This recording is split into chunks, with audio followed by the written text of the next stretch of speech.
Aprendí muy poco, salvo que la mayoría de las acciones que puede realizar el hombre, sean malas o buenas, obtengan recompensa, alabanzas o reprobación, ya habían sido realizadas, y solo podían aprenderse en los libros. William Faulkner.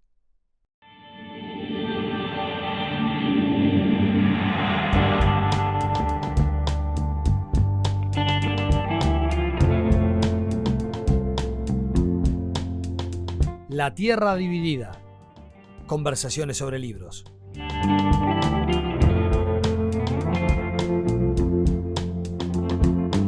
Un podcast de Mauro Tomasini y Sergio Requel.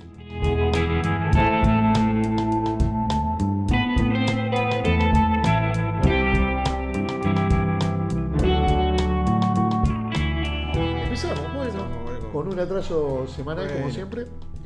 Nada grave. Es el frío. Nada grave. Es para generar expectativas, ¿viste? Claro, para que la gente nos extrañe un poco y Exacto. podamos. Bueno, ¿todo bien? ¿Todo bien? ¿Alguna novedad? A ver, había. Leila Guerriero ganó un premio. ¿Cuál ganó? Vos sabés que no me sé. acuerdo, pero ganó un premio. Ajá. Por la llamada. ¿Por las llamadas? Por la llamada. Es un premio bastante importante de crónica. ¿De Argentina o de España? No, de España. De España. Sí. Y no sé, no mucho más, creo. Es verdad, Alexeyevich, ya le habíamos dicho que ¿A ganó. quién? Alexeyevich Svetlana, que ganó el príncipe. La princesa de Asturias. Princesa de Asturias. Sí, la princesa de Asturias, sí, lo habías dicho la otra vez. Y creo que no dieron ningún premio más. Lo que pasa es que no está en. Estuvo acá el premio Planeta. Sí, yo no lo leí, sinceramente. Danger. Yo no lo leí No, con el y, premio no, y Planeta. la verdad que le han dado como bastante palo en España, ¿no? Y sí, Mucho palo. sí, Es una novela romántica sí, al bastante. estilo Corín Tellado. Al estilo, sí, creo que Corín Tellano igual me parece que, Sí. que se escribe bajo el franquismo, digamos, ¿no? ¿Te acuerdas que eso lo dijo Mario Delgado Paín? Y Vargas Llosa fue muy elogioso en su momento. Pero escuché varias entrevistas porque lo llevaron, claro, a casi todos lados, ¿no? Bueno, O es lo que hablamos. O el algoritmo te lo muestra, no sé si bien si lo llevaron, pero lo llevaron a varios lados. Y también me enteré que él tiene un programa de tele en España. No sabía. El autor que ganó. El autor que ganó, que no. ¿Por qué es hombre que ganó? Es hombre que ganó. No. Aparte tiene un título muy poco llamativo para leerlo. O sea, bien de las novelas románticas turcas, estas se traducen, bueno. Pero bueno. Sí, yo había leído algo cuando recién salió el fallo, porque el fallo sale siempre antes de Navidad. Claro. Creo que es en noviembre. Y había leído la temática, no me había interesado gran cosa. Y me pareció que era Pero bueno. un libro de esos. En fin. Así que bueno. ¿qué vamos a hacer? Bueno, Seguiremos. Vamos a ir con nuestra. Hoy tengo unas cosas bastante anotadas que voy a incluso leerlas. Me parece perfecto. Como para incorporar otras cosas que a la reseña. No. Otras cosas a la propia reseña. ¿Por qué lado viniste? Es que de hecho yo tengo un libro que tengo, o sea, siempre leo un libro, ¿no? Y otro lo relleno, digamos, ¿no? Cuando llego a leer dos libros como nuevos, los libros que no leí no llego. Ajá. Entonces leí uno que no leí y tuve otro que leí hace mucho tiempo y que lo releo. Y que no sé si es un libro como de los mejores, pero a mí me gusta, ¿no? Ajá. Entonces traje a Roland Barthes, que creo que es la primera vez que lo traemos, no me acuerdo. Sí, creo que sí. Y bueno, y traje otro también que tiene que ver con el duelo, sí, más contemporáneo. ¿Qué tiene que ver Con el duelo con la amiga Siri Husted. Ajá. Claro. El que acaba de publicar. Historia de fantasma. Historia de A fantasmas. ella te encantan los fantasmas, mamá, ¿no? Sí. Porque... No, pero tenía pinta de estar bueno, no lo leí todavía. Bueno, tenía pinta de estar bueno. Está muy bien, sí. Sí, escribe muy bien esa mujer. Y además, digo, su relación con Paul Auster, digamos. Exactamente. Amerita un libro de esa característica, ¿no? Porque Paul Auster, otro que lo criticamos bastante, vos y yo en su tiempo, sin embargo, hay que escribir como ese muchachito, no, ¿cómo que no? Hay que escribir como ese muchacho. Sobre todo el primer Paul Auster, si se quiere. Quizás el último, a mí se me pierde un poco más. Yo no lo el tengo... de Trilogía de Nueva York me parece. Uno de los problemas que tenía era para elegir el otro libro, que dije, bueno, elijo algo de Paul Auster. Claro, yo leí los primeros Paul Auster y no los últimos. Yo los últimos no los leí. No, los últimos. Entonces, y además que están tan grandes los últimos algunos. Como todo escritor que pasa en los 60 años, en términos generales, lo mejor lo escribió antes de los 60 en propio Piglia, ¿no? Entonces no llego a recordar bien o la trilogía o bueno, ¿no? El diario de invierno, ¿no? Que me parece lo mejor, o yo qué sé. El otro que escribe, El informante, ¿no? Ese sobre la teoría y crítica literaria. Pero bueno. Sí, tiene varios. Tiene varios. Trilogía de Nueva York para metal. Está dentro de esos Smoke, libros que hay que volver Cigarros, Smoke, que también es muy... Sí. Yo me quedo con trilogía. Me parece que es uno de sus libros más... y tiene otro que estoy intentando acordarme. Bullet Park. No era ese que iba a mencionar. Es otro que ya me va a salir. Es otro que escribió. Escribió, sí. Le dedicó poco tiempo a nuestra amiga Siri, por eso Siri ahora el duelo lo recompone en 350 páginas. En fin, bueno, vamos a empezar. Yo traigo creo que, estoy casi seguro que fue el premio Goncourt, Hervé Letelier, escritor. Leí unas cuantas cosas de él, pero justamente había arrancado, y creo que fue lo primero que se tradujo, y si no fue lo primero anduvo al lado, este libro que vamos a reseñar, que es La Anomalía, que fue, si no me equivoco, en el año 2021. Mirá vos, eso no lo anoté. Si no me equivoco, en el 2021 fue el premio Goncourt. Letelier es conocido por su labor como crítico literario y colaborador de numerosos medios de prensa, escrito, Le Monde, Y esto es la parte interesante. Ha sido editor de autores tan importantes como Queneau y Georges Perec. Sin embargo, forma parte del grupo OLIPO, que es el acrónimo de Taller de Literatura Potencial, que es un grupo de experimentación literario creado en 1960 y formado principalmente por escritores y matemáticos, él mismo es matemático, de habla francesa, que buscan crear obras utilizando técnicas de escritura limitada. El grupo fue fundado en París en noviembre de 1960 por el escritor Raymond Queneau y el matemático François Le Lonaix, unos meses después de un coloquio dedicado a Queneau. El grupo fue creado a partir del Seminario de Literatura Experimental, en torno al cual se había reunido un grupo de creadores no convencionales. Me parece buena la introducción para entender un poco la anomalía también. El movimiento enraiza formalmente por su constitución como club selecto, secreto y no convencional, con el colegio de patafísica, el que pasó luego de pertenecer o al club de, no sé cómo se pronunciará esto, Savantor, fundado por el propio Queneau y Boris Vian, que el otro día habíamos mencionado. El amigo Boris Vian. ¿Sí? Y renuncian desde el principio a afiliarse o elegirse como vanguardia alguna. No obstante, el método de búsqueda de nuevas estructuras formales continúa la senda que recorrió el surrealismo, movimiento en el que Queneau había iniciado sus andanzas artísticas, ¿no? Y de que se alejó por desavenencias con André Breton y el dadaísmo. Pero si el surrealismo abandona la razón y acude a la inconsistencia, en la búsqueda de un proceso de creación sin restricciones, el paradigma de este grupo traza la ruta en sentido contrario, aplicándose consciente y razonadamente restricciones que le permitan nuevas formas de creación, lo que lo alejará de Dada y de su culto al azar. En resumen de su divisa fundacional, llamamos literatura potencial a la búsqueda de formas y de estructuras nuevas que podrán ser utilizadas por los escritores como mejor les parezca. De hecho, las constricciones, que es parte de lo que del grupo, lo definen como un método formal de escritura que permite obtener textos basados más en la forma que en el contenido. Una constricción puede ser un elemento lingüístico, la letra, la palabra, el fonema, o bien un constructo matemático como una ecuación o un algoritmo.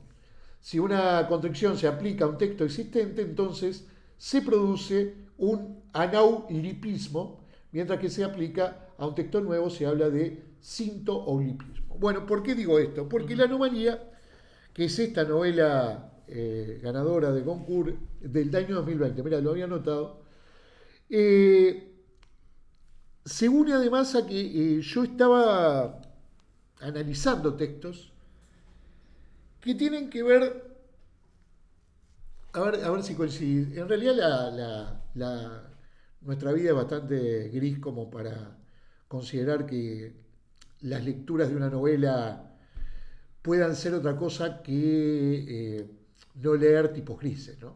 Sí, sí, sí. Y me estaba pasando porque estaba buscando ese tipo de novelas porque lo estaba haciendo de forma personal, además lo estaba buscando por algo que tiene que ver con no una historia completa, sino con pequeñas historias que transitan en una novela. Que muchas veces la podemos confundir con relatos que se unen en algún momento. Para eso hay un ejemplo tradicional, que es Manhattan Transfer de John Dos Passos, una novela que la Tierra, luego Tierra de Nadie de Onetti fue comparado. No sé si tiene comparación, pero de alguna manera son esos relatos Sí, sí. aislados y no tan aislados que se van juntando en determinado momento, ¿verdad? Después yo me acordaba de Las Horas Subterráneas, de Vigan, Sí. que si bien son dos vidas, Sí. esas dos vidas, digo, también parecen funcionar en forma paralela, y de Vigan la hace coincidir en la última parte de la novela de una forma que me pareció Estupendo. genial. Y después también había leído hace poco Alrededor del Mundo, de Laurent Bovigné, que todo se basa en historias en torno a lo que fue la crisis de Fukushima, era en 2011 con el... Con el reactor y el mar remoto. Exacto. Todas las historias giran en torno a eso. De hecho, él tiene otra novela que gira en torno a lo que fue en el año...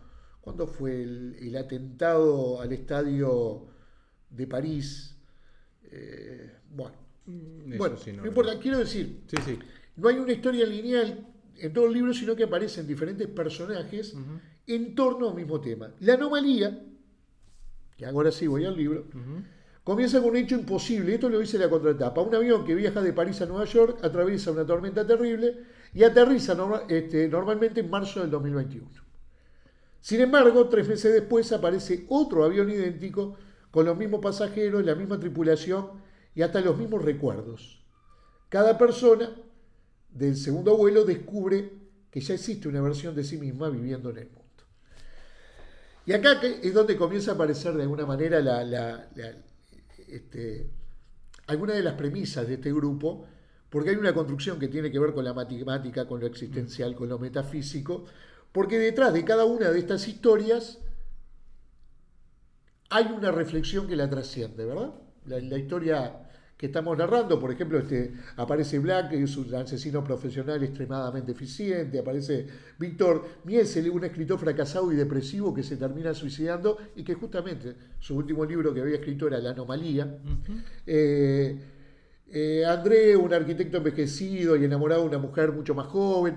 Todas esas historias, como se van narrando y que técnicamente incluso las narra de forma diferente, hay una técnica diferente, hay un estilo diferente para narrar cada una de ellas, culmina siendo en la segunda parte del libro, cuando ellos descubren de que hay un alguien ya en el mundo, que es el mismo, ¿verdad?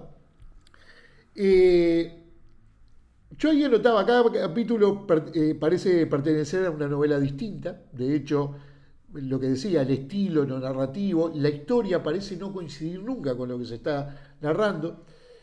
Y modifica el tono y la forma según el personaje. Algunos capítulos son muy secos, muy cinematográficos, esto es real. Y otros son introspectivos, otros se acercan a la sátira política o a la novela negra. En realidad lo que está detrás de la novela es que la realidad misma podría ser una construcción narrativa y no la realidad. El centro de la historia, que es el vuelo de Air France 006, que todo parece normal, además, se desfigura cuando ese mismo vuelo, 3 meses después, los mismos personajes aparecen. A mí me parece una novela magnífica, que hay que leerla con la pausa necesaria como para poderla disfrutar. De hecho, hay un cálculo matemático, hay una rigidez, algo muy razonado dentro de la novela, pero el tema es que está muy bien escrita, muy bien traducida en este caso, porque está escrita en francés y no sé leer francés. Sin embargo, me parece que la linealidad no cuenta, sino que lo que prevalece fundamentalmente es leer lo segundo que está escrito, ¿verdad? Es decir, cuál es el tipo de reflexión que estamos haciendo en torno a nuestra existencia y a eso que puede ser bastante jodido pensar, y es que nuestras vidas quizás estén sucediendo también en otro lado, de forma paralela y en otro espacio. Me parece una novela absolutamente recomendable. Es de Planeta. Planeta le ha editado varios libros, Saiz Barral concretamente. Saiz Barral, sí. De hecho, yo iba a reseñar el último, que habla de un partisano. Sí. Lo habíamos hablado, creo, acá. Sí. Pero no llegué a encastrarlo con el otro y terminé de alguna manera hablando de esto. ¿Qué edad tiene él? Porque... Yo creo que tiene 72, si no me equivoco. Tendría que ver ahora porque no anoté datos biográficos, pero anda en los 72 años, si no me equivoco. 70, 72. Un tipo, con una cultura muy impresionante, ¿no? Sí. Que además forma parte de este grupo selecto, claro, que también no son la cultura en su forma de visualizar la cultura. Ellos son la cultura. Francés, imagínate, ¿no? Impresionante. Aristocrático al máximo. No, pero un escritor excelente y que en esta novela logra esto que yo te decía, la construcción de una historia a través de distintas historias que confluyen en un punto determinado y que nosotros previamente, si bien lo sabemos, acá hay algo que trastoca todo, que es la aparición de los mismos personajes en 3 años. Bueno, muy bien. Yo no leí nada de él, pero sí más o menos lo he visto. Y sí, parece un tipo interesante. Dentro además del panorama, ¿no? Que hay de la narrativa. Sí, claro, es como despega mucho, ¿no? Claro. Bueno, yo traje ya eso que habíamos dicho. El primer libro de Siri Husted, Historia de Fantasma, que salió ahora hace poquito. Después casi 2 años, un poco más capaz, que es básicamente se trata de la muerte de Paul Auster. No, y el último libro de ella que salió tampoco lo escribió ahora. Lo escribió ahora. Era una reescritura. Sí, una reedición. Los ojos vendados, ¿no? Exacto. Sí. ¿Quién es Siri Husted? Bueno, Siri Husted probablemente es bastante más conocida que otras escritoras, o capaz de las más conocidas. No sé si nunca se habló del Nobel para Siri Husted, creo que no. No.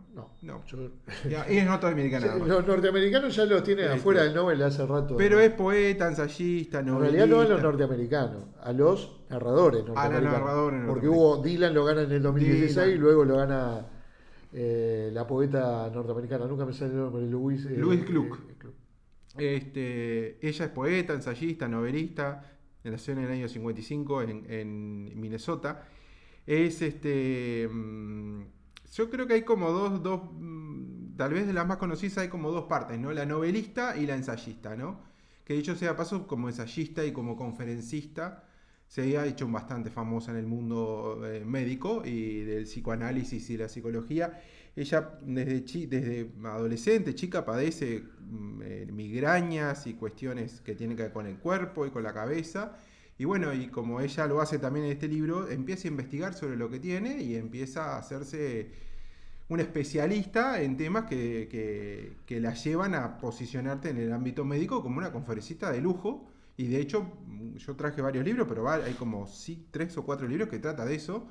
La mujer temblorosa, la mujer que mira a los hombres, Vivir, Pensar y Amar, también son conferencias y habla sobre psicoanálisis, Freud, etcétera, etcétera. Llegan un poco tarde los norteamericanos al psicoanálisis. Llegan bastante tarde, sí. De hecho, porque hay libros de ella con algunas explicaciones psicoanalíticas que parecen bastante elementales, ¿no? Bastante elementales, sí.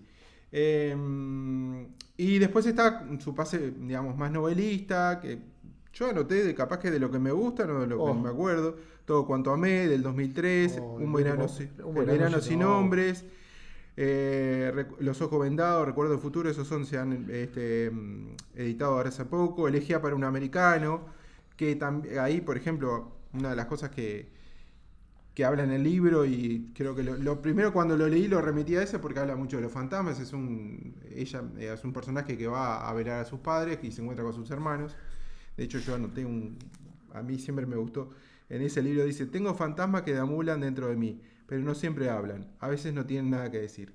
Eso dice en Elegía para un americano. Bueno, Y ha escrito más libros sobre una pintora que pasa, que pinta y un hombre los cuadros se lo muestran como él, que bastante, el mundo es deslumbrante, muy buena, dicho sea de paso. Pero también ha escrito bastantes libros, ¿no? Tiene una vida bastante prolífica. Y además también, junto no, pero con Paul Auster, han sido voces disidentes dentro del espectro norteamericano, ¿no? En temas de política, etcétera, etcétera.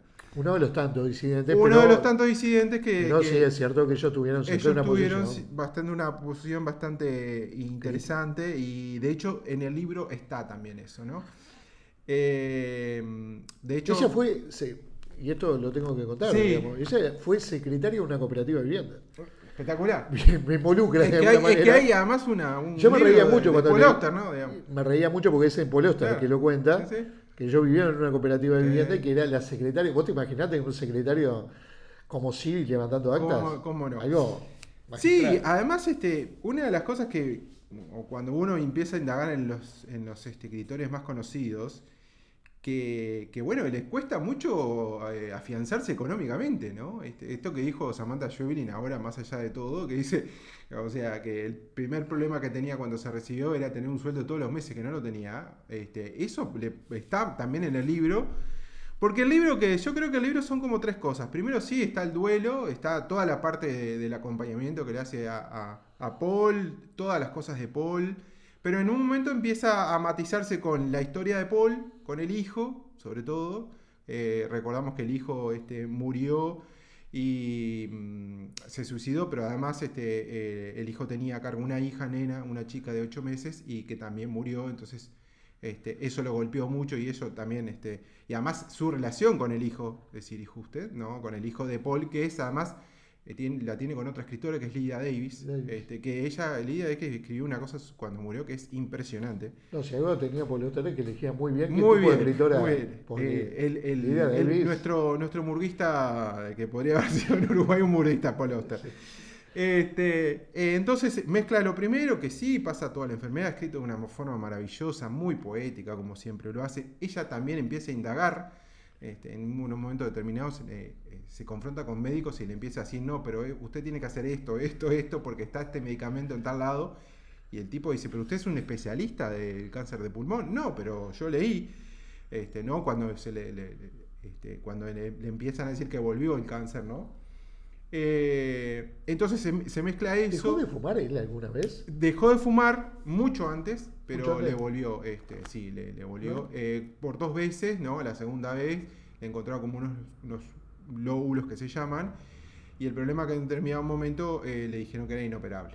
Entonces, bueno, está. No me quedaba la duda porque si hay una imagen de Paul Auster es fumando, cigarro, ¿no? fumando y con su café y escocés, ¿no? Sí. Un tipo muy triste, depresivo.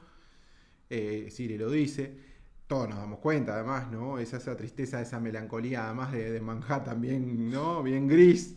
Entonces empieza a hacer la primera parte, se podrá decir, después empieza a matizar, Paul le deja cartas al hijo de la hija de los dos, ¿no? Y cómo se quieren llamar, y bueno, y qué es lo que el abuelo dice, etcétera, etcétera. Mezcla también la historia de obviamente con el hijo muerto y con la niña, con la nieta muerta. También están las cartas de él. Porque lo que ella empieza a hacer es empezar a redescubrir las cajas y las cartas que se mandaron, y etcétera, etcétera. Determinado momento empiezan, sí, también a contar parte del proceso. También se mezcla en cuestiones que tienen que ver, que a ella le encanta, por eso decía lo de los fantasmas.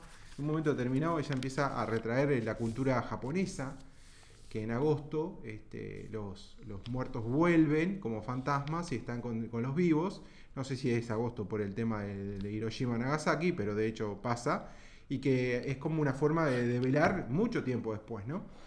Y también está todas las partes que ella le va comunicando a los amigos, las partes que van los amigos, las cartas que se mandan, ¿no? Y en la última parte, por supuesto, hay críticas de Siria a Paul. Esa es una parte muy interesante porque lo define como un Bartley, La tristeza de Ben de Barley, y dice por qué, y bueno, y toda la cuestión de la muerte, y por qué esa dejadez y un montón de cosas, ¿no? Y después empieza a contar un montón de anécdotas que tienen un valor, netamente literario, ¿no? O sea, no son anécdotas. De hecho, demoró un montón para escribir el libro. Hay un montón de trabajo de archivo, ¿no? Ella tuvo que rever un montón de cosas, de cartas, de mails, y cómo lo fue armando. Y en la tercera parte yo puedo decir que empieza la parte más política, que mezcla cuando él estaba enfermo con, por ejemplo, el ascenso de Capitolio, etcétera, etcétera, todo lo que hicieron ellos como activistas en ese momento, lo horrible que están ahora, ¿no? Etcétera, etcétera. Y la verdad que a mí me parece un libro brillante. Brillante. Yo creo que debe ser de los mejores, o está dentro de los mejores libros de ella, indudablemente. Primero por la estructura, segundo porque está escrito de forma notable, está muy medido, no tiene un lugar intimista, tiene un lugar muy refinado, como es Siri Juste, que es muy refinada. También están las peleas de ellos, las peleas literarias de ellos.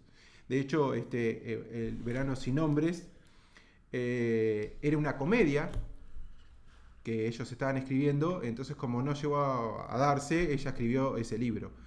También después está una reivindicación de ella a Paul Auster, porque Paul Auster decía siempre que en realidad había escuchado a ella hablar de Bakhtin y de Roland Barthes, pero nunca leyó ni a Barthes ni a Roland, y él lo dice. Entonces, en todas las entrevistas, claro, a él se lo ponía como el lugar de no, el intelectual, que no, porque vos leés a Barthes, y él decía que no.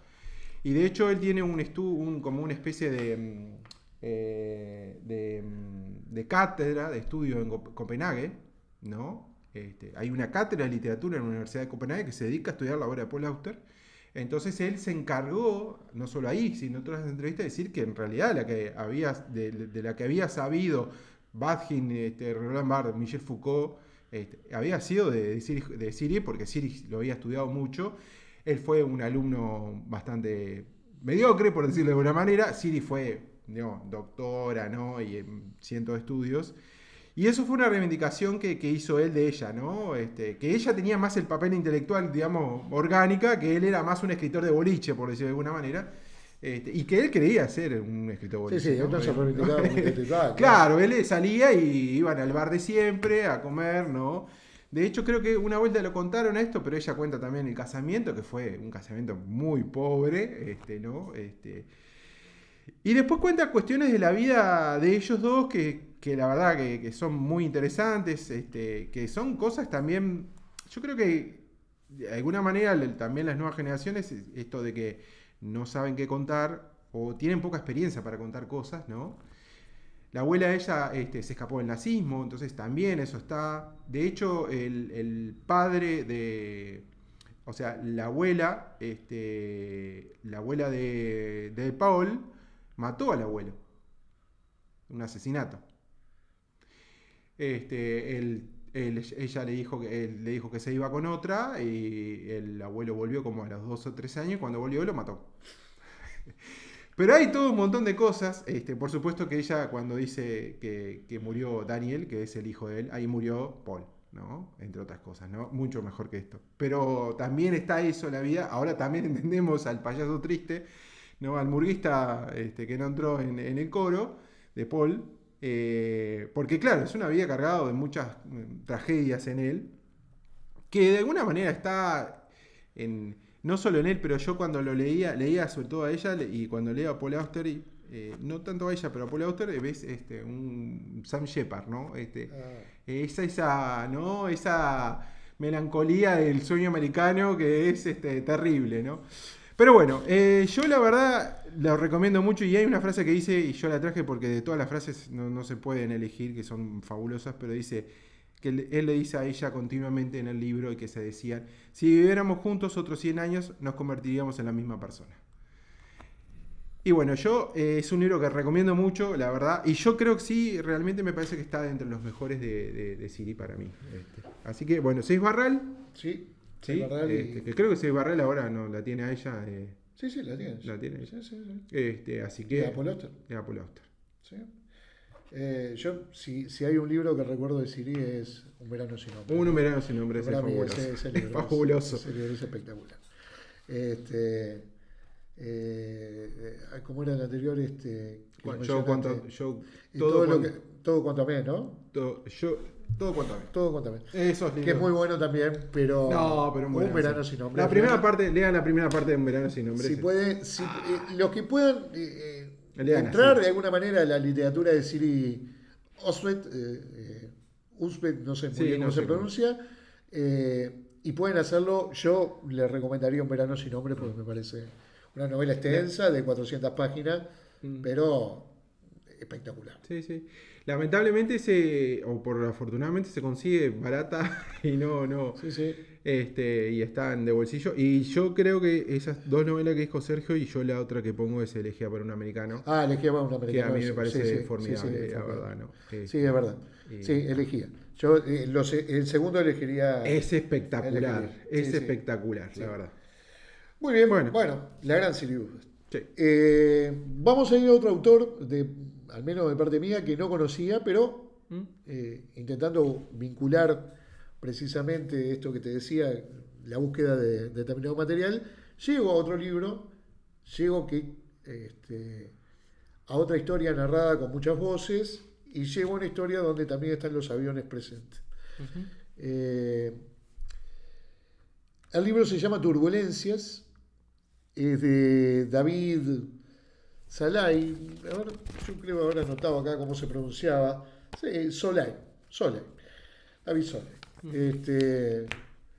Es un escritor que nació en Montreal en 1974, es un escritor británico-húngaro. Sus libros destacan por su singular estructura narrativa, al ser en definitiva colecciones de relatos breves entrelazados. Acá nombran algunos de sus premios. Nació en una familia judía, hijo de madre canadiense y padre húngaro. Su familia se mudó posteriormente a Beirut. Se vieron obligados a abandonar el Líbano tras el inicio de la guerra libanesa. Luego se trasladaron a Londres, donde asistió a tal colegio. Estudió filología inglesa en Oxford y tras graduarse trabajó en diversos empleos de ventas en Londres. Se mudó a Bruselas y posteriormente a Hungría para perseguir su sueño de ser escritor.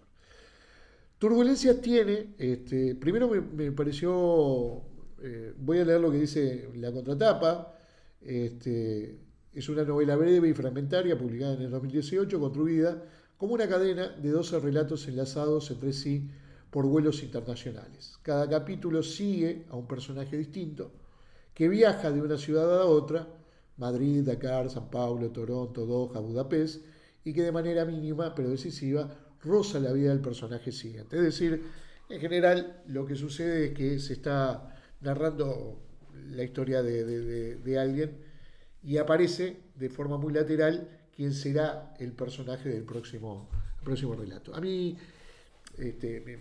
me parecía muy interesante y leí los relatos y la verdad son 12 relatos de una fortaleza en particular dos, de forma muy especial, creo que es el primero y el cuarto, de una madre pendiente de su hijo con cáncer, un hijo grande ya y una madre vieja. Y el segundo, que no es el segundo, sino el que mejor me parece define el relato, es el de una escritora muy conocida, norteamericana, que vive una vida hermosa y que su hija va a parir, y en medio del viaje se entera que parió, pero nota algo extraño y bueno, sucede algo que no tengo ganas de revelarlo, pero que es estupendo, ¿sí? Y me da la impresión también de que es una novela en la cual las turbulencias no son únicamente las que se producen en los aviones, en los cuales se traslada esta gente, sino que son turbulencias personales, familiares, existenciales. Y logra enlazarlas de tal manera que si uno tuviera que hablar del libro, no hablaría de 12 relatos, sino que realmente estaría hablando de una novela.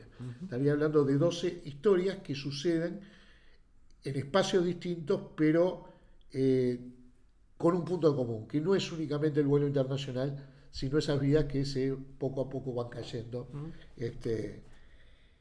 Y cada una atraviesa su propia fatalidad, por llamarlo de alguna manera, a su manera. Hasta del hombre, el turco que viene y lo van a buscar en un auto y ve que el chofer está sumamente extraño y piensa primero que bueno, que es la mujer, que lo puede haber dejado, que puede haber tenido un problema con su hija, y en realidad el problema sucedía en la casa cuando este hombre llega. Me gustó mucho, capaz que se dio precisamente en esta búsqueda que estaba teniendo, que estaba más proactivo a leer este tipo de historias que de pronto en otro momento no. Pero me pareció un buen descubrimiento de Tusquet este libro. Es una novela muy breve, tiene 118 páginas si no me equivoco, y narrativamente creo que tiene puntos muy altos. Una estructura que de alguna manera, y ahí empezamos con las comparaciones que son un poco absurdas, pero que a veces para ubicarnos dentro de la narrativa tendríamos que referenciarlas, podemos asociar a un tipo de narración al de Carver, ¿no? Esa sequedad, eso conciso, eso que no abunda ni en diálogos ni abunda en adjetivos, sino que explica y encuadra el momento que está haciendo el tiempo de la narración para ubicar una tensión que se nos dispara a la corta o a la larga. Así que vuelvo a decir, Turbulencias, un libro muy recomendable de un escritor que, bueno, nacido en Montreal, pero es húngaro y, bueno, de hecho vive en Hungría al parecer en la actualidad, más allá de que los nombres de los libros que menciona, porque si no me equivoco esta es el primero, mirá, de hecho ganó con Flesch el premio Booker 2025, que es un premio importante. Dice que es su sexta novela, Flesch, pero hasta donde vi la única traducida es Turbulencia. Bueno, ¿se consigue? Tusquet. ¿Se consigue Sí, en el...? se consigue. Perfecto. Bueno, y yo traje acá al amigo Roland Barthes, el famoso crítico, teórico, literario, semiólogo, filósofo en esa Francia que era de todo un poco. Nació en 1915, nació no recuerdo bien ahora la provincia, no es en París. El padre murió en la Primera Guerra Mundial, a lo cual quedó al cuidado de su madre, que era protestante. Digo esto porque creo que marcó bastante su vida y su apego a su madre y su acompañamiento. ¿Qué escribió el amigo Roland? Bueno, escribió sobre todo ensayos, estudios, cambió un poco, fue uno de los que cambió un poco la forma de leer, la forma del lector, la forma de escribir, aquel famoso, no es Foucault en realidad, pero es él, es La muerte del autor, que en realidad el autor no es dueño de lo que escribe. Y sobre todo creo que trajo, yo no soy un conocedor, digamos, ¿no? Es muy complejo además, pero sobre todo creo que incorporó al análisis de la cultura elementos que no estaban antes, ¿no? La moda, la imagen, los signos, ¿no? Etcétera, etcétera. Dicho sea paso, igual recomiendo el libro de Beatriz Arlo, que yo pensé que iba a ser inentendible, pero es bastante entendible y ameno, que sacó la Universidad de Chile, que se llama Ensayos de Roland Barthes, que son los ensayos que ella escribió sobre Roland Barthes. Y yo lo compré bastante desconfiado, en realidad, y no, es bastante ameno, y es bastante más, es raro, porque no es tan técnico, está más escrito a lo Piglia, ¿no? Como una lectora de Roland, y no como una crítica acérrima. Y te llega bastante, te llega a entender bastante más a Roland Barthes, de los que no lo hemos oído todo, ¿no? Por supuesto, yo no leía absolutamente todo. Y una cosa es leer y otra cosa es estudiarlo, ¿no? Porque son cosas diferentes, digamos. Acá leemos, pero para hablar de un autor ya es otra cosa, en otro tono, ¿no? Pero bueno, es un tipo que a mí me gusta mucho, dentro de lo que puedo llegar. Creo que algunas cosas las compartimos con Sergio. Mitología, La cámara lúcida, Fragmento de un discurso amoroso, ¿no? Y después hay libros que yo realmente, El placer del texto y otros más, que no los tengo bien incorporados. Y sí obviamente es un gran escritor y también es un gran biógrafo, ¿no? De él y de los otros. Y bueno, yo traje un libro que en realidad, yo ya lo dije, no sé si es el mejor o no, pero a mí me gusta mucho y lamentablemente es un libro que sale carísimo. Y yo, como no lo van a ver ustedes, pero acá esto quiere decir, tiene como una especie de pegotín que estaba en saldo, que lo compré en saldo, pero este libro sale en 1.700 pesos.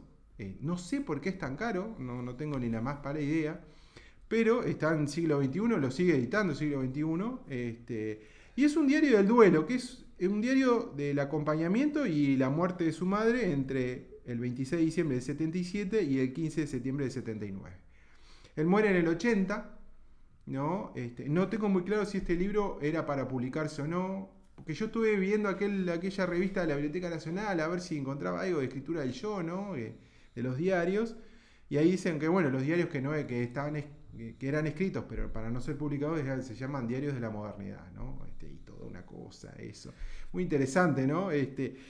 No lo tengo muy claro. Lo que yo sí creo que de este libro es que es muy visceral, por supuesto está muy bien escrito, es muy descarnado con él mismo, ¿no? Él dice, no acá, pero en otro lado, en otro libro que se llama Roland por Barthes, que es también como una especie de biografía de la familia. Me hace mucho acordar ese libro al libro del amigo, bueno, se me fue el nombre, el de la madre en el pueblo. Bueno, sí. Ahora ya me el regreso a Reims. Tiene mucho de eso porque inclusive rescata el álbum familiar. Ese libro está también es un libro muy, muy lindo, muy, muy bello. Y dice en ese libro, solo es posible la biografía de la vida improductiva, ¿no? Y a mí me parece que es muy interesante. ¿Y qué nos deja? Y bueno, nos deja básicamente el acompañamiento, pero sobre todo los deja él, ¿no? Que una de las cosas, y esto creo que se repite bastante, porque Sergio trajo algunos libros sobre duelo, acompañamiento, y hemos traído, y otros libros que hemos leído juntos, que es la cuestión del plantearse no solamente la pérdida, en este caso de la madre, sino del enfrentamiento de uno hacia otra cosa, ¿no? Y él lo deja bastante claro y además deja traslucir sus depresiones, sus angustias, la falta de amigos, la imposibilidad de escribir, la posibilidad de escribir como forma de vida. No tiene mucho más que eso. Ahora, lo que sí tiene es que me hace acordar mucho, no sé si la comparación está bien, pero me hace acordar mucho al último libro de Idea, donde va resumiendo lo que es repetitivo, ¿no? El libro es repetitivo, la muerte, la madre, pero va como, ¿no? Perfeccionándolo, reduciéndolo hasta lo último, que es casi pequeñas carillas. Y no es mucho más que eso. No es mucho más que eso. Para mí me parece un libro increíble, la verdad. Yo creo que sí es un libro de lenta lectura, muy lenta lectura. Yo creo que cuando uno va en el ómnibus lo puede leer 1 o 2 páginas y pensar lo que dice, qué es lo que está queriendo decir. Pero realmente yo lo leí justamente después de que murió mi madre, como en el 2010 lo compré, y me resultó extremadamente increíble. Y voy a leer algunos de ellos. Hay unos bastante famosos, que es el de 18 de mayo. Ya a esta altura, como los de Idea, ya uno los conoce de memoria. Pero bueno. Hacia las 18 horas, el departamento está caliente, mullido, iluminado, limpio. Lo hago así, con energía, devoción. Lo gozo con amargura. A partir de ahora y para siempre soy mi propia madre. Duro, ¿eh? Esto es así, sin anestesia, diría yo. Y así él va perfeccionando y va mezclando parte de su vida con parte de sus amistades, con parte de la escritura, sobre todo, de los proyectos. Voy a leer otros más. Aprender la terrible separación de la emotividad, se sosiega, y del duelo, de la aflicción, está ahí. Este es el que yo decía. y con este voy a cerrar, pero dice, la muerte del 18 de mayo de 1978. La muerte de mamá quizás es lo único en mi vida que no he tomado neuróticamente. Mi duelo no ha sido histérico, apenas visible para los otros, tal vez porque la idea de teatralizarlo me hubiera sido insoportable. Y sin duda, si hubiese sido más histérico, si hubiese ostentado mi depresión, despidiendo a todo el mundo, dejando de vivir socialmente, habría sido menos desgraciado. Y veo que la no neurosis no es algo bueno, que no está bien. Tiene varios problemas, Roland, ¿no? Tenía varios problemas, pero bueno, es como estas cuestiones de sinceridad que creo que en algunos diarios hay, en el sentido de la sinceridad sin mentirse, ¿no? Creo que ahora me parece que el intimismo literario se miente mucho, además, porque es muy difícil sostener esto. Hay otras que son bastante más fuertes, digamos, mucho dolor junto, muy visceral algunas, pero con una sofisticación escritas muy bien. Que al fin y al cabo escribir no es mucho más que el hablar, el psicoanálisis es exactamente lo mismo, ¿no? Digamos. Pero yo lo recomiendo mucho si lo encuentran barato. No lo va a encontrar barato, primero porque no es Argentina, es México. Es México. Me enteré que ahora España compró siglo XXI argentino, entonces van a comenzar a publicar todo el catálogo, porque el catálogo del siglo XXI estaba un poco dividido entre España, México y... Bueno, parece que ahora el combo es uno solo. Y no sé si eso va a ayudar a bajar los precios de los libros, pero sí hay una diferencia bastante notoria entre los libros que llegan del siglo XXI de México o de España con respecto a los argentinos, que además siglo XXI argentino actualmente también está caro, producto Carísimo. De lo que sucede en Argentina con el precio. Totalmente. Este libro igual está en la distribuidora que distribuye América Latina, está en stock permanente. Es un libro que está, como otros de Argentina, como otros de España, de México en este caso. Sí, de México no sé qué si lo traían ellos. España no lo traen ellos, pero bueno. América Latina no trae. Trae de Argentina. Puede ser que de México también. Sí. De hecho, yo ahí lo biché y está ahora. Sí, puede ser porque de México puede ser que lo traigan ellos. Sí. Es un libro interesantísimo dentro de los millones de libros que hay. Es obviamente el tipo de duelo del siglo XX, ¿no? Ese tipo de duelo, tipo de diario que uno escribía a diario, ¿no? Sí. Hay una frase de Pilia en eso que no me acuerdo, que decía que los diarios no le quiten este lugar a la literatura, algo así, ¿no? Yo supongo que debe decir empezando por el que escribió todo un libro de 3 diario. tomos, si fuera uno. Pero bueno, lo recomiendo mucho a quien le guste. Y además me parece que es un libro para leerlo como en un año, o sea, lo tenés que leer continuamente de a poco, como hay libros que uno agarra y los mira, ¿no? Y lo lee. Sí, hay libros que cometemos el error de tragarlos, ¿no? Sí. Que debe ser digerido, no tragarlos. Algunos de ellos, no lo leí, de duelo, pero... Una de las cosas que Ronald, me acuerdo de los libros de él, trae es el público. ¿No? Cómo se construye el público que desplaza de alguna manera al lector. Sí. En todos los ámbitos, no solamente ese. Yo de hecho estoy leyendo el libro de Stefanoni, el último, que es como ¿cuál es? Un fantasma recorre el mundo, que es como la continuación de la rebeldía de derecha, y hay una parte donde él dice, bueno, los partidos políticos, los diarios se han olvidado y ahora existe el público y ¿no? Y tiene razón en muchos sentidos, porque todo esto tiene que ver con a quién le hablamos, ¿no? O sea, a un público, es más, los escritores a quién le están dirigiendo, un lector o un público, y bueno. Y Roland es uno de los... le preguntamos a Samantha ahora qué opina con $1 millón de bolsillo. Claro, ahí cambia un poco la percepción de la cosa. Y Roland es uno de los que incluye el público. Uno de los que más trabajó sobre ese tema. Exacto. De toda una camada de gente, ¿no? Y bueno. ¿Y qué leíste? ¿Leíste algo más? Porque estamos con un tiempo. Hoy hicimos breves las leí eso. No sé qué nos pasó, pero. Leí cosas para una recomendación de Sergio Riquel, que la voy a traer la semana que viene.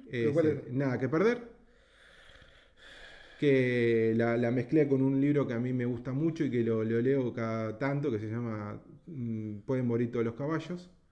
Me parece un libro increíble, entonces mezclé los dos. Leí el de Stefanoni, leí Aranjuez. A pesar de que lo calzás ahí en la crisis del 29. En la crisis ¿no? del 29, Sí, exactamente. ambos están calzados. Nada que perder. Yo eso. diría, ¿cuál de los dos es mejor? No, Sí, el sí. de Horace McCoy me Son gusta dos libros más. distintos. Son dos libros Tiene más, más No, son dos narrativo. libros distintos. Lo que pasa es que nada que perder lo que tiene es Es la vivencia, es la vivencia, de ahí nomás. de los bajos fondos. Exacto. No es de los bajos fondos, No. sino de el último fondo de los bajos Es el fondos. Roberto Barde en la crisis del 29 en Estados Unidos. Exacto. Sí, ahí hay una literatura interesantísima. Es más, yo capaz que si vas para ese lado, Yo lo capaz, tengo ya. no, capaz que si vas para ese lado, para la semana que viene, yo lo uno a una escritora proletaria de Estados Unidos, que también se desarrolla dentro de la crisis del 29, que es una escritora muy poco conocida. Es más, de hecho lo publicó te diría que una editorial bastante desconocida en España. Mira. Bueno, eso. capaz que podemos Y, combinarlo. Y bueno. Y traemos la suba de la ira y ya nos matamos todos ahí, ¿no? No, y volví a mirar la película. Porque Danzad, el baile de ilusiones, que a mí me la pasaron en tercer año del liceo y quedé como obnubilado. En VHS, por supuesto. Y la volví a mirar y es realmente fantástica. Es un reality show, digamos, ¿no? Es un reality show. No vamos a contar mucho. Después terminé Aranjuez, que no lo había leído, que es maravilloso, del amigo Gilbert Mesa. La verdad me gustó muchísimo, mucho más que capaz que La Cuadra. Mire lo que te digo, que hablamos el año pasado. Y el de Stefanoni, que me faltan 10 páginas ahí. No, está bien. Stefanoni es un libro que analiza la derecha y los devenires y todo aquello que lo ponía como potencial en el primer libro, se dio tiempo después. Se ¿no? fue dando. Pero me parece brillante en el libro de Stefanoni los tanques de pensamiento que tiene la derecha y cómo culturalmente ha hecho determinadas cosas en el mundo. Es increíble. Y la inteligencia artificial.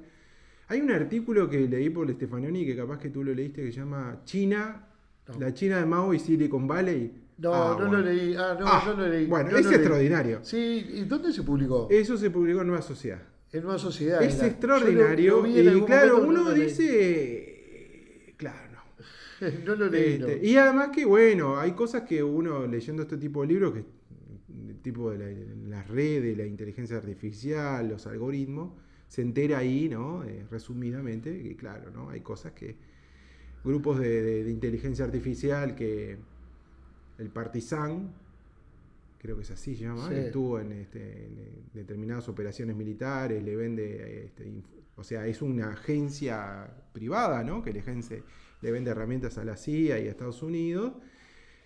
Y ahora relativamente empezó a vender Estamos a China. muy complicados con A eso. China y ahora se armó lío. Sí, Pero sí, ellos, claro. por lo que cuentan ahí, fueron de los que, bueno, que hicieron toda la estrategia con inteligencia artificial para secuestrar a Maduro. Digamos. Claro, Sí, de sí, un lugar, lo leí, yo lo leí, pero no lo leí. de un lugar remoto, ¿no? Entonces, la capacidad de destrucción se ha multiplicado y la capacidad de frenar eso, ¿no? Y bueno, y hay algunas cosas que son muy interesantes en el libro. A mí me pareció más interesante este libro que el anterior, el de La rebeldía de derecha. Y ahí tiene La rebeldía de derecha, que está bien, es un muy buen libro. También tiene 2 o 3 consignas demasiado visibles, ¿no? O sea, quiero decir, entra en lugares comunes, de buen sentido lo digo, no lo digo ni siquiera despectivamente. Lo digo, habla de cuestiones que son demasiado visibles, a eso me refiero. Claro, sí. A mí lo que o el del libro de Forti, Extrema Derecha 2.0, que también lo 2.0, leí, sí. y el otro. No, a mí lo que los análisis políticos me parece que son bastante restringidos. A mí lo que me impacta mucho, que yo no lo haría, o sea que no puedo, es la cantidad de información interesante de cosas, ¿no? Como Sí, libro sí, claro. o sea, sobre Claro. las redes sociales, ese tipo de cosas que yo no llego, porque no llego, y me los resumen, ¿no? Más o menos, Sí. y claro, Y creo que si pudiéramos entrarle a una bibliografía bien confeccionada de lo que es la IA, Claro, sí. Estamos en un momento muy complicado con la Muy, inteligencia muy artificial. complicado, muy complicado. Muy complicado y que además se la pone dentro de un avance. Me hace acordar mucho a aquella versión obviamente, de siglo XIX, pero aquella versión marxista, ¿no? De que progreso por sí mismo iba a salvar al hombre. Totalmente.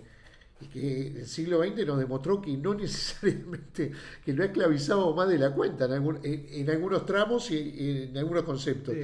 Y veo que la IA es un instrumento maravilloso probablemente para los 5 o 6 que en el mundo pueden comprenderla para dónde va, y puede llegar a ser absolutamente esclavizante Totalmente. No, y a la además inmensa mayoría, cómo ¿no? cambia hay unos libros de Cominter, Sí, yo sí. tenía 2 libros para traer, pero como todo se me pasó, pero que cuentan mucho y cuentan esto de la información, de la geolocalización, eso es increíble, ¿no? O sea, hablando mal y pronto, uno no puede ser clandestino si Sí, está sí. muy atado, ¿no? Y está todo atado a Pero uno. mira, a mí me pasa ahora, capaz que en esto, gente que nos pueda escuchar, el tema de Pergolini, que es uno de los tipos en el Río de la Plata más involucrados desde el punto de vista económico, desde el punto de vista empresarial, con la tecnología en general y con la inteligencia artificial en particular en los últimos años. Y me genera como un gran rechazo el discurso del tipo, porque es un discurso, bueno, ya estamos en época de que vienen los robots y te limpian la casa, ¿viste? Y que además, como la empresa que lo produce cobra $400 el alquiler de ese robot, que llega a Uruguay el año que viene, Sí, cuidado, sí, sí. No hay acá en el shopping. no, pero ahora llega, sí. este en particular, que no recuerdo cuál es, llega el año que viene a Uruguay. Nadie se pregunta, digo, de que el sueldo de un trabajador doméstico cuánto va a ser, ¿no? Digo, si $400 va a ser el alquiler de alguien que no cocina, es lo único que no hace, estamos en un está muy pequeño complicado, problema, ¿no? ¿no? Hay, Y digo, personal doméstico, te puedo empezar a mencionar No, 60. No, mucho más. Claro. No. Es realmente bastante El otro día caótico. entrevistaba a María O'Donnell. María O'Donnell diciendo que ella arranca a las 5 de la mañana antes del programa leyendo todos los diarios. No, pero esto. El tipo haciéndole como gesto, como diciendo, sos una pelotuda, ¿cómo vas a leer los diarios? Entonces ella defendiendo el papel, ¿no? Hasta que en determinado momento lo aprieta un poco, como diciendo, bueno, pero mirá que está demostrado también que en el papel. Y él reconoce que ya hay estudios que afirman que leer en papel aumenta la concentración, aumenta, digo, hasta la propia memoria de lo que leíste en contra de lo digital, computadora, lo que sea. Pero,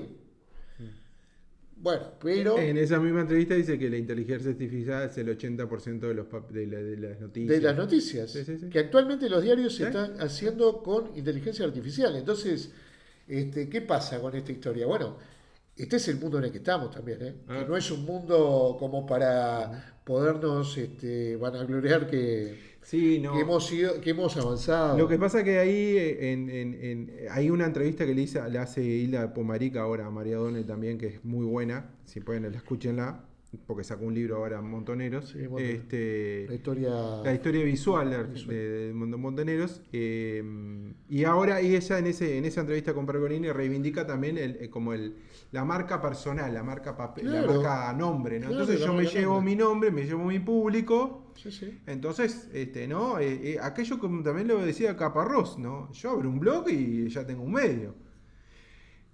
Claro, lo que pasa es que no hablan de la desigualdad. Yo no sé si podemos ayudar en algo, pero hay un libro que yo todavía no lo conseguí, creo que no vino, pero es del amigo François Dubet. Recomiendo muchísimo que lean a François Dubet porque es una persona que escribe increíble y es muy entendible, que sacó ahora El desprecio. No, está que es Hueco de Plata. No. ¿Hueco de Plata? No. En el siglo XXI. Los de Dubet están en el siglo XXI. Ah, tenés razón, me confundí. Me confundí. Sí, tenés razón. Que habla de exactamente esto, lo mismo, el odio como motor de las derechas. Pero me parece que es interesante y leí críticas a ese libro y es muy, pero muy interesante. Creo que estaría para leerlo. lamentablemente yo no está todavía, creo, acá, o si está por llegar. Y si lo editó Siglo XXI, va a demorar un poco. Pero si pudiéramos entrarle a ese tema, qué bueno que estaría... Todos los libros de François Dubet que yo he leído es una cosa impresionante. Las pasiones tristes, no está acá todavía. El de la desigualdad, por qué nos enfrentamos, o sea, todo ese tipo de libros que son aparte de una sociología muy amigable, muy amena. Los libros de... Pero, estudio sociológico que tiene un lenguaje... pero es increíble. Son de esos franceses que la verdad... vale la pena, ¿no? Lo que pasa es que hay unos cuantos franceses que valen la pena. Muchos. Está el antropólogo que nunca me acuerdo el nombre, que me sale Le Breton. El Le Breton. Muy bueno también, o sea, claro. Pero este hombre, yo tenía para traer de él 2, pero esas cosas no tengo tiempo. Y ahora... claro. Pero El desprecio lo recomiendo muchísimo. Sí. Siglo XXI Argentina tiene realmente títulos muy buenos. Sí, no llegó, lo acabo de ver ahí, no está en la vuelta y hay dificultades también que supongo que tienen que ver con lo monetario. De los distribuidores acá para traer ciertas publicaciones. De hecho también sí lo tengo para leer, probablemente vamos a cambiar un poco, pero de Siglo XXI Argentina salió El castigo actual, que es Máximo Soso. Bueno, para mí es uno de los mejores sociólogos que hay, abogados. ¿El castigo actual de qué trata? Trata sobre el castigo en términos del neopunitivismo, el castigo en términos penales, pero en temas sociales también, ¿no? Sí, porque, ¿sabés por qué te pregunté? Porque ahora en la Feria del Libro, a la cual no pude ir este año en Argentina, Siglo XXI presentaba 2 o 3 libros que tenían claramente que ver con el tema con Milei. Análisis, hay análisis uno. Que digamos Milei visual hay uno. Sí, había 2 o 3 títulos que parecían bastante interesantes en principio para hincarle el diente, un poco estudiar un fenómeno de alguien que en otros tiempos de la política estaría como mucho... El amigo Stefanoni se ocupa mucho de Milei, ¿no? Sí, claro. Sí. Porque aparte es muy interesante esto de las comparaciones, son todas derechas iguales pero bastante diferentes. Sí. Milei es un caso muy excepcional, el bolsonarismo, ¿no? España mismo hoy por hoy tiene una derecha Orbán, ¿no? Polonia, o sea, ¿no? Y además que nosotros también perdemos perspectiva de lo que pasa en Europa. Sí, Vox es una Meloni, cosa totalmente distinta, Meloni, digamos, o sea, y ahí te enterás que votan agenda de derechos, no es todo tan lineal, ¿no?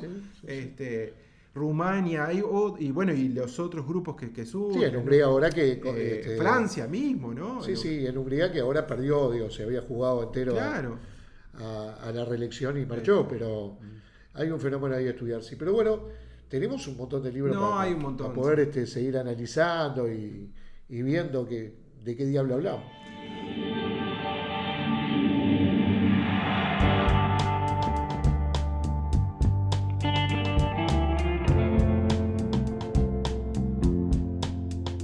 La Tierra Dividida. Conversaciones sobre libros.